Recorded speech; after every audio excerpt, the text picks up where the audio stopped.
Assalamualaikum warahmatullahi wabarakatuh. Shalom, Om Swastiastu, Namo Buddhaya, salam kebajikan. Dewan juri yang terhormat serta para hadirin pemerhati hukum yang budiman, kami dari tim Thomasius bertindak pada posisi kontra dengan saya Arini Salsabila selaku pembicara pertama yang akan mendudukkan mosi perdebatan dalam ranah filosofi serta akan menyampaikan konklusi.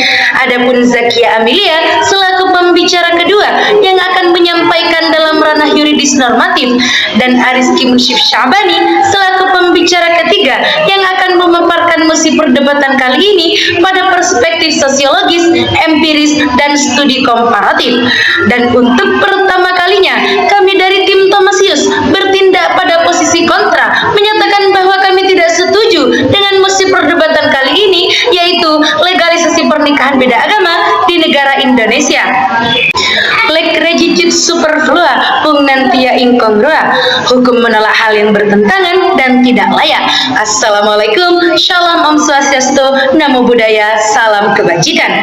Dewan juri yang kami hormati, berangkat dari beragamnya agama dan aliran kepercayaan di Indonesia dapat menimbulkan implikasi terjadinya perkawinan antar pemeluk agama. Perkawinan beda agama memang bukan merupakan hal yang baru dan telah berlangsung sejak lama bagi masyarakat Indonesia yang multikultural. Perkawinan sebagai salah satu perbuatan hukum tentunya juga akan menimbulkan akibat hukum yang kompleks, sehingga terkait sah tidaknya perbuatan hukum harus diperhatikan dengan cermat. Dalam pasal 2 Undang-Undang Nomor 1 Tahun 1974 tentang perkawinan disebutkan syarat sahnya perkawinan, yaitu perkawinan adalah sah apabila dilakukan menurut hukum masing-masing agamanya dan kepercayaannya itu.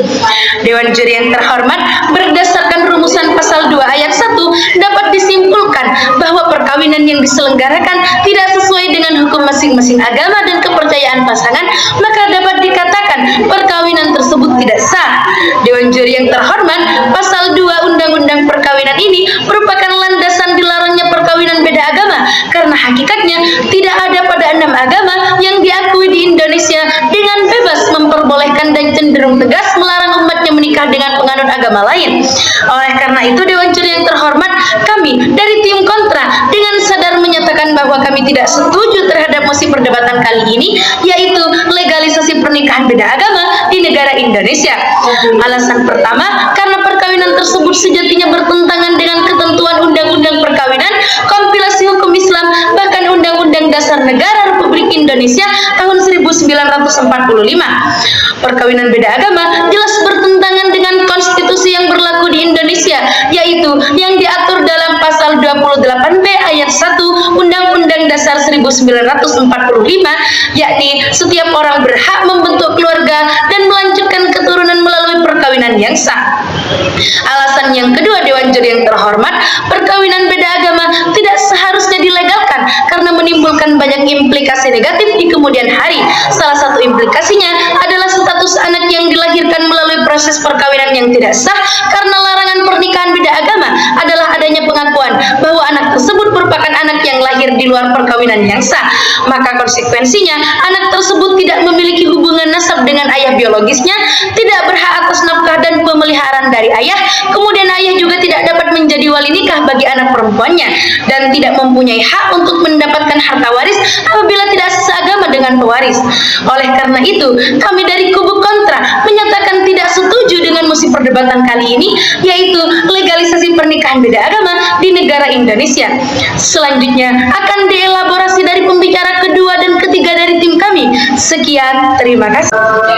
Errare human escipe in errore perseverare. Membuat kekeliruan adalah manusiawi, tetapi tidak baik terus mempertahankan kekeliruan. Dewan juri yang terhormat, secara yuridis formal perkawinan di Indonesia diatur dalam Undang-Undang Nomor 1 Tahun 1974 tentang perkawinan dan Instruksi Presiden Republik Indonesia Nomor 1 Tahun 1991 tentang kompilasi hukum Islam. Kedua produk perundang-undangan ini mengatur masalah-masalah yang berkaitan dengan perkawinan, termasuk perkawinan antar agama.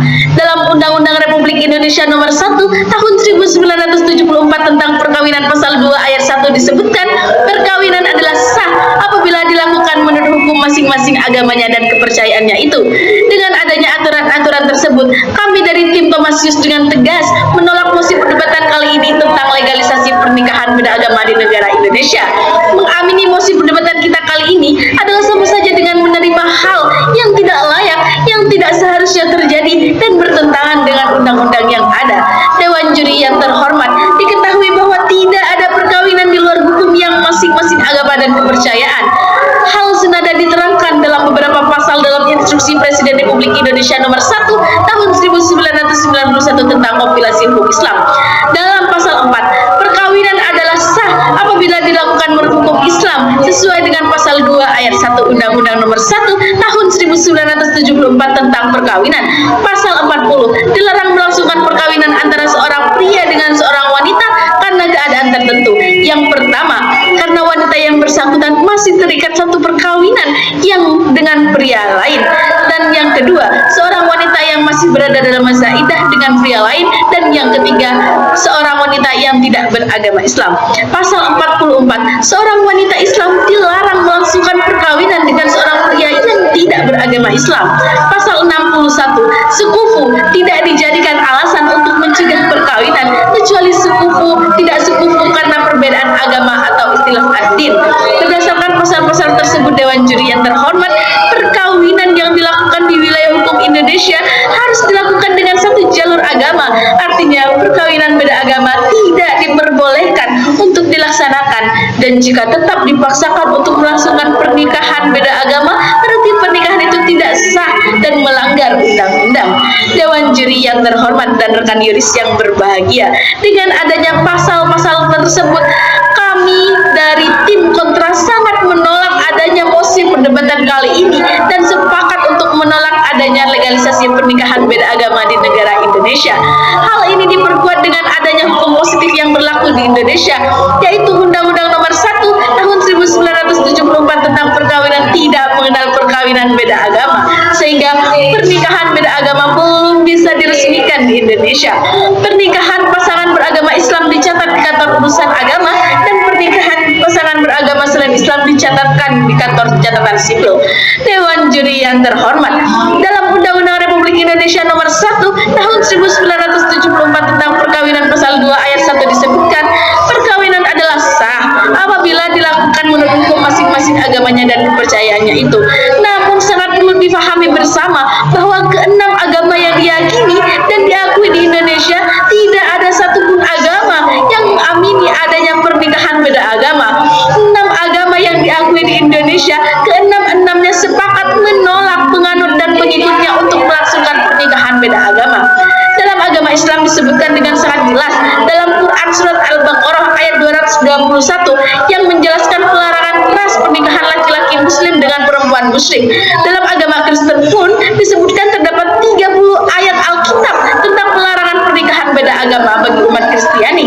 Di antaranya pelarangan yang terdapat dalam 2 Korintus 6 ayat 14 dan 15. Sedangkan agama Katolik dalam kitab kanoninya tahun 1917 sangat keras menolak penganutnya melangsungkan pernikahan beda agama. Sementara itu, Ainengadana mewakili Parisada Hindu Dharma Indonesia menyatakan bahwa pernikahan beda agama tidak dibenarkan dalam agama Hindu. Hal ini diatur dalam kitab Tripitaka, kitab kepercayaan Hindu, yang disebutkan jelas di bagian Anguttara Kinaya 2. Hingga agama Buddha pun menyebutkan kebahagiaan suami istri dalam rumah tangga harus memiliki keyakinan yang sama. Jadi, Dewan Juri dan rekan yuris yang berbahagia, sudah sangat jelas bahwa tidak ada satupun agama yang mengamini adanya legalisasi pernikahan beda agama. Oleh karena itu, kami dari tim kontra mempertegas ulang atas ketidaksetujuan tim kami dengan adanya mosi perdebatan kali ini. Sekian dan terima kasih. Melanjutkan argumentasi dari pembicara-pembicara sebelumnya, pada dasarnya, hukum perkawinan di Indonesia tidak mengatur secara khusus mengenai perkawinan beda agama, sehingga terjadi adanya kekosongan hukum. Mengenai sahnya perkawinan adalah perkawinan yang dilakukan sesuai agama dan kepercayaannya masing-masing, sebagaimana yang diatur dalam pasal 2 ayat 1 Undang-Undang Perkawinan. Hal ini berarti Undang-Undang Perkawinan menyerahkan pada ajaran agama masing-masing, seperti yang telah dikatakan oleh pembicara pertama dan kedua, bahwa tidak ada dalam 6 agama yang diakui di Indonesia dengan bebas memperbolehkan umatnya melakukan pernikahan dengan penganut agama lain. Hal ini tentu dapat dikatakan tidak sesuai dengan peraturan atau undang-undang yang berlaku, baik secara hukum positif dan hukum agama. Berkaca juga pada negara tetangga misalnya, yaitu Malaysia yang merupakan Islam sebagai agama mayoritas, maka hukum Islam mengatur tingkah laku orang-orang beriman, tentunya dengan jelas melarang perkawinan beda agama. Oleh karena itu, Dewan Juri yang terhormat, kami dari kubu kontra dengan tegas menyatakan bahwa kami tidak setuju dengan mosi perdebatan kali ini, yaitu legalisasi pernikahan beda agama di negara Indonesia, karena tidak sesuai dengan hukum positif maupun hukum agama. Tentunya ada konsekuensi hukum yang akan diterima. Beberapa akibat dari melangsungkan pernikahan beda agama ini diantaranya: pertama, terhadap status dan kedudukan anak, bahwa dalam pasal 42 Undang-Undang Nomor 1 Tahun 1974 di mana disebutkan anak sah merupakan anak yang dilahirkan dalam atau sebagai akibat dari perkawinan yang sah. Dari ketentuan-ketentuan tersebut, Dewan Juri yang terhormat, dapat dikatakan bahwa untuk menentukan sah atau tidaknya anak tergantung pada sah atau tidaknya suatu perkawinan. Maka menurut pemahaman kami bahwa anak dari perkawinan berbeda agama adalah anak tidak sah. Oleh karena itu, maka akibatnya adalah anak tersebut tidak memiliki hubungan perdata dengan ayahnya, melainkan hanya dengan ibu dan keluarga ibunya saja, sesuai dengan pasal 43 ayat 1 Undang-Undang Nomor 1. Kedua, terhadap status perkawinan. Dalam pasal 2 ayat 1 Undang-Undang Nomor 1 Tahun 1974, perkawinan cenderung menyerahkan sepenuhnya kepada hukum masing-masing agama untuk menentukan boleh tidaknya perkawinan berbeda agama. Seperti halnya yang disampaikan pembicara kedua tadi, bahwa semua agama di Indonesia melarang perkawinan beda agama. Ketiga, terhadap status administrasi kependudukan. Jika merujuk pada pasal 35 dan pasal 37 ayat 1 Undang-Undang Nomor 23 Tahun 2006 tentang administrasi kependudukan, di mana pasal ini digunakan untuk meloloskan perkawinan beda agama dalam pencatatan sipil. Hal ini Dewan Juri yang terhormat tentunya bertentangan dengan pasal 2 ayat 1 dan pasal 2 ayat 2 Undang-Undang Perkawinan. Oleh karena itu, kami dari kubu kontra dengan tegas menyatakan bahwa kami tidak setuju dengan mosi perdebatan kali ini, yaitu legalisasi pernikahan beda agama di negara Indonesia. Dewan Juri yang terhormat, itulah beberapa akibat hukum dari dilakukannya perkawinan berbeda agama, di mana terlihat jelas lebih banyak terdapat mudaratnya daripada nilai positifnya. Maka daripada itu, solusi yang dapat kami berikan yakni melakukan perubahan terhadap undang-undang perkawinan dengan cara menambahkan aturan terkait larangan perkawinan beda agama pada pasal 8 Undang-Undang Perkawinan. Kemudian daripada itu, guna mengatasi permasalahan dualisme pengaturan beda agama, yakni Undang-Undang Perkawinan melarang praktik beda agama, sedangkan Undang-Undang Administrasi Kependudukan membuka peluang pengesahan perkawinan beda agama, maka pasal 35 dan 37 harusnya dicabut, karena menimbulkan pertentangan norma. Terjadinya kekosongan hukum ini tidak dapat dibiarkan terus-menerus, karena perkawinan beda agama jika dibiarkan dan tidak diberikan solusi secara hukum akan berdampak negatif, baik dari segi kehidupan bermasyarakat maupun beragama. Sekali lagi, Dewan Juri yang terhormat, kami dari kubu kontra dengan tegas menyatakan bahwa kami tidak setuju terhadap mosi perdebatan kali ini, yaitu legalisasi pernikahan beda agama di negara Indonesia. Sekian, terima kasih. Dewan Juri yang terhormat, sampailah kami pada perdebatan kali ini, di mana kami akan menyampaikan kesimpulan serta gagasan solusi mengapa kami menolak mosi perdebatan kali ini, yaitu legalisasi pernikahan beda agama di negara Indonesia.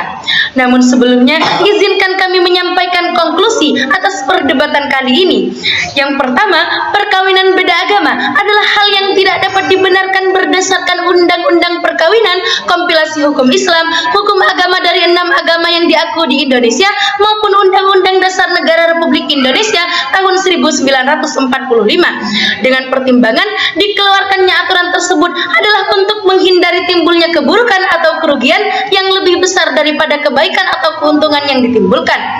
Yang kedua, pernikahan beda agama akan berdampak terhadap status dan kedudukan anak seperti yang telah disampaikan oleh pembicara ketiga dari tim kami bahwa dalam pasal 42 Undang-Undang Nomor 1 Tahun 1974 disebutkan anak sah merupakan anak yang dilahirkan dalam perkawinan yang sah.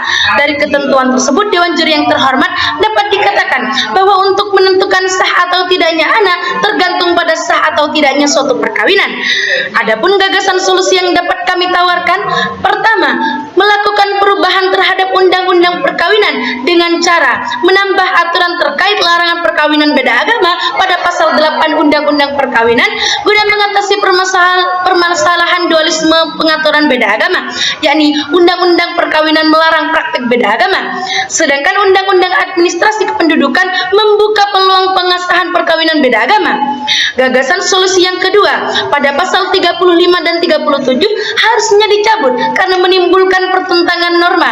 Karena terjadinya kekosongan hukum ini tidak dapat dibiarkan terus-menerus agar tidak berdampak negatif baik dari segi kehidupan bermasyarakat maupun beragama. Sekian, terima kasih. Wassalamualaikum warahmatullahi wabarakatuh.